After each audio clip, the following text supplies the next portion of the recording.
One more day. Okay, technically 2 more days, but really tomorrow's go time, so one more day, 24 hours to check everything off our to-do lists, our shopping done, our gifts wrapped, our eggs nogged, ourselves in the Christmas spirit, whether we feel it or not. 24 hours, and yet here we are, sitting in church. Not sure when this sermon will end, when the service will finally be done and we can get on to doing something important with our lives. Christmas, of course, is a season for waiting, but if we're honest, some of us have waited a little too long. And at this point, the only way we're going to get through is with a little help from our friends. No, not Alexa and Siri, but the people we count on to step in and support us.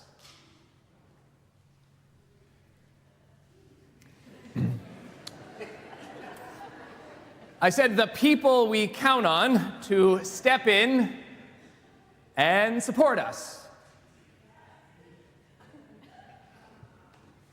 We get by with a little help from our friends. The people we count on to step in and support us.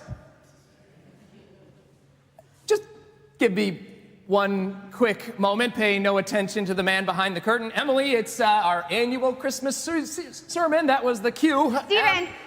Hi, I'm right here. Oh, Em. You're out there. Did you not hear the cue? We get by with a little help from our friends. Yeah, no, I heard it. You did? Good. Well, why don't we just take it from the top, and then I'll get going again. We don't have to make it a surprise this year. I put your name in the bulletin. I know, I noticed that. Great. You did? Good. Well, so if I just start again, I think that'll give you enough time to get into place. You know, Steven, are you forgetting something? I don't think so. We teased it last week. I put your name in the bulletin. I think we have just the right mix of witty repartee and meaningful reflection. No, okay. Well, it sounds like you really put a lot of thought into this, that you covered all your bases, but I'm just wondering if there's something that might have been a little helpful before putting my name in the bulletin or writing a sermon or telling all these wonderful people that I would be here today. You mean you don't want to do it? No, I am happy to help. Great, I could really use it. You do not need to tell us. But honestly, Steven, did you think I would just jump in?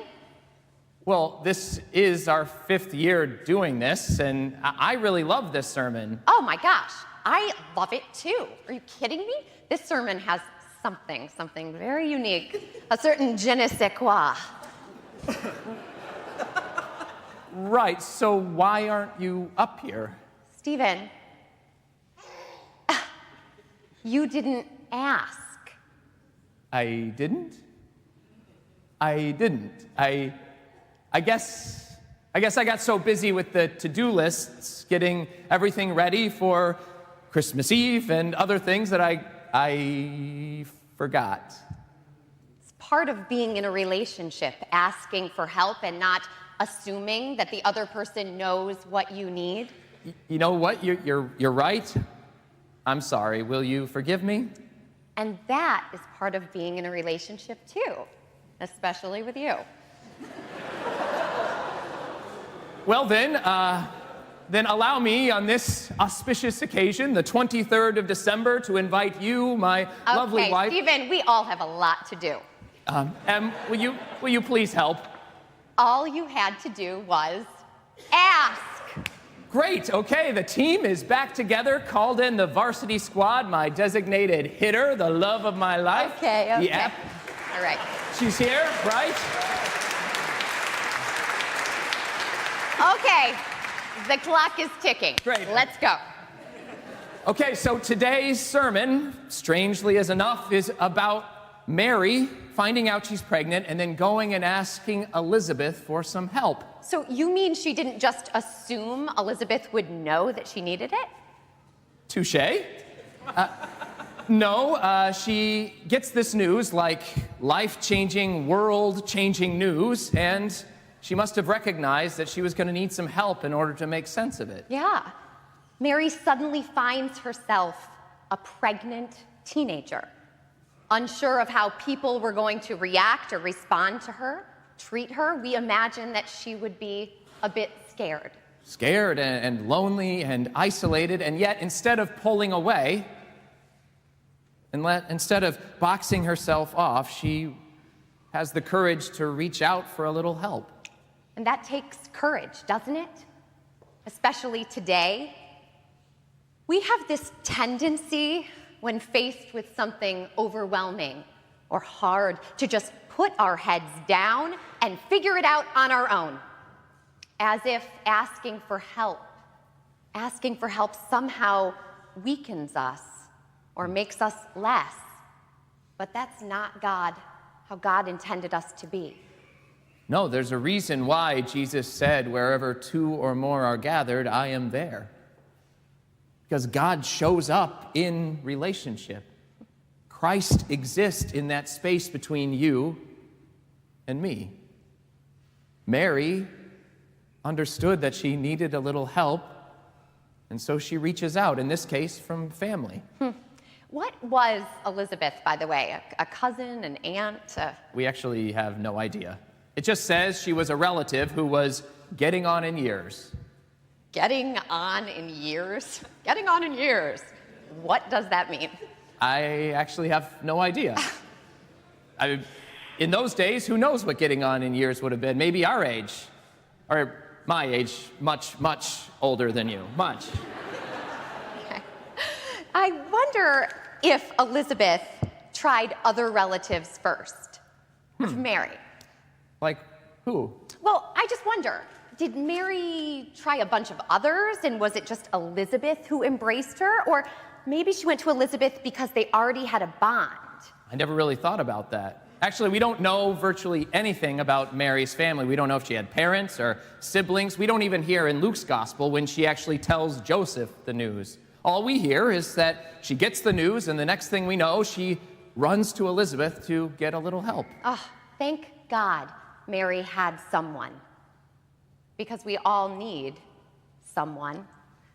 We need people that we can turn to when we're faced with something that we just can't seem to handle. People we can reach out to for a little help. I know I do. I know you do. But I know that I do too. And in my work with young people on a daily basis, they seem to know this intuitively. Too often we try to train it out of them, to force them to figure it out on your own. But that's not our natural state. We're built, designed for community. We need each other. Oh, thanks, honey. Well, yes, we do, but all of us do. Yeah. Well, look at the rise of social media.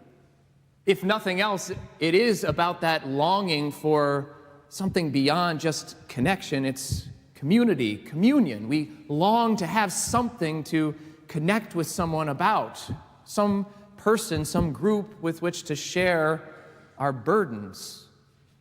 That's why, at least in some ways, we pick up these devices in the first place. Yes, but it's not always enough.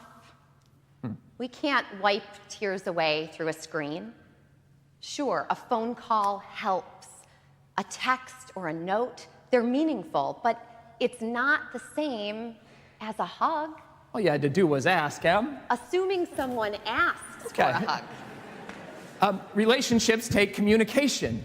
They take investment over time. It's why we have to work at it.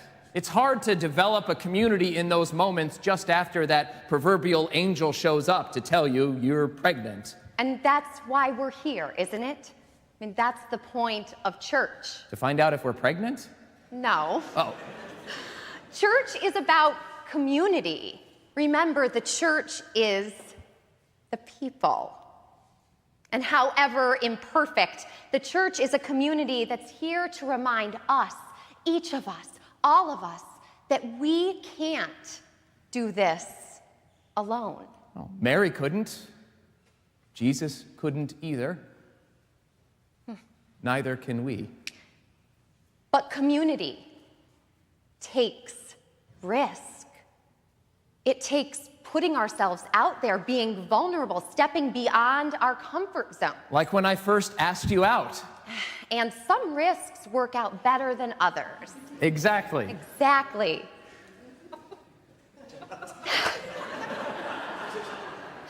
But that's the thing about this story that sometimes bothers me in the way that we tell it.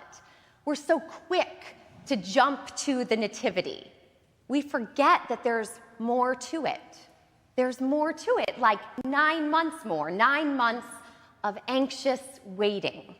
And Elizabeth was going through it too.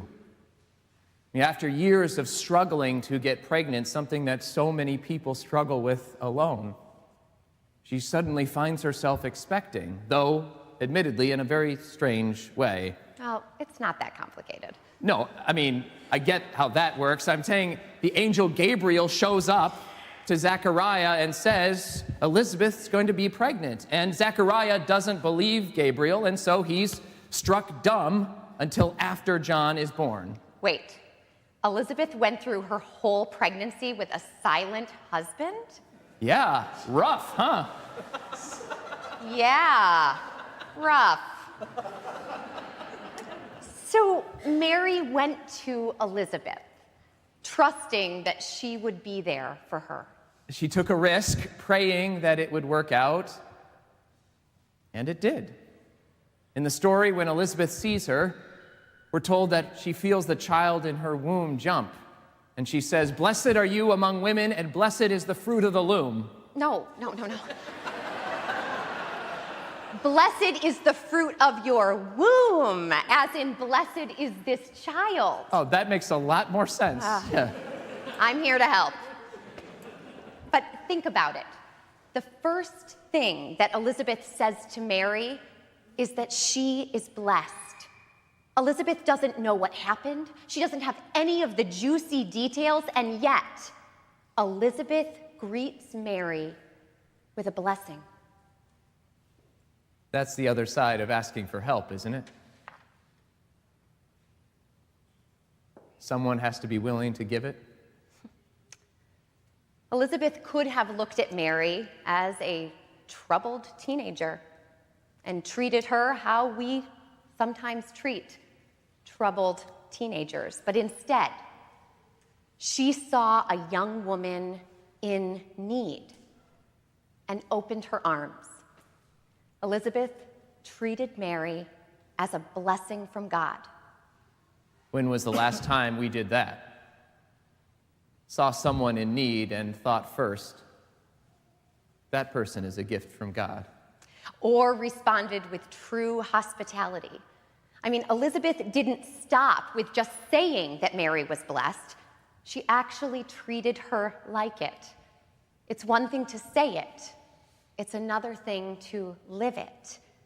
Elizabeth let Mary stay with her for 3 months. That's like a whole trimester, the first trimester, and that's not the easiest one, let me tell you. Oh, yes. Stephen, please enlighten us.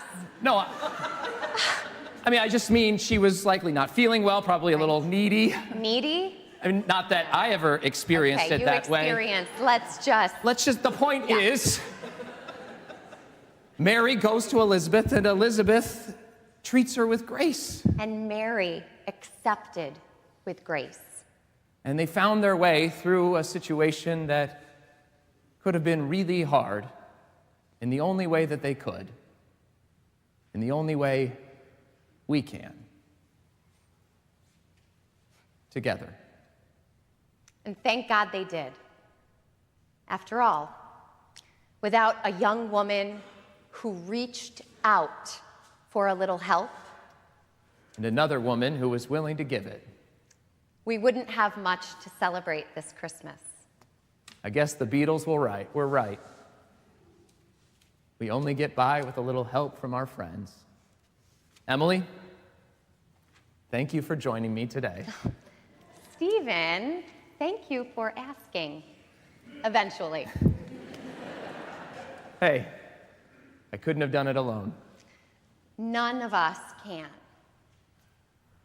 Amen. Amen.